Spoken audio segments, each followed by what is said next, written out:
बेटी विवाह का एक बहुत सुंदर गीत है, सुनाने का प्रयास करती हूँ, सुनिएगा। अच्छा लगे तो लाइक जरूर कीजिएगा। मोरा पिछुआरवा चंदनवा के गछिया, झुरु झुरु बहेला बायारी रे, झुरु झुरु बहेला बायारी रे। आरे ताही तर बाबा हो पलंग डसावेले, सोई रहेले नीरा भेद, सोई रहेले नीरा भेद। पैसी जगावेली बेटी हो कामनी बेटी, उठी बाबा भैले भिनसार, उठी बाबा भैले भिनसार।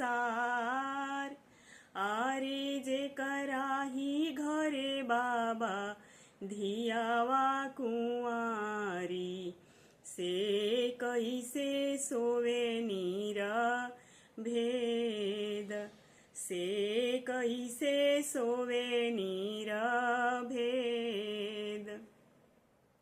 कुछ राती सुतीले बेटी, कुछ राती जागीले, कुछ रे दहेजवा के सोच रे, कुछ रे दहेजवा के सोच रे। आरे पूर्व खोजिले बेटी, पश्चिम खोजनी, खोजनी उड़ीसा जगन्नाथ। आरे पूर्व खोजनी बेटी, पश्चिम खोजनी, खोजनी उड़ीसा जगन्नाथ। आरे तोहरा ही जोगे बेटी, बर नाही मिलेले, नाही मिलेले भगवान, नाही मिलेले श्री राम। कर जोरी बोलेली बेटी हो कामनी बेटी, सुनी बाबा रजा हमार हो, सुनी बाबा रजा हमार हो।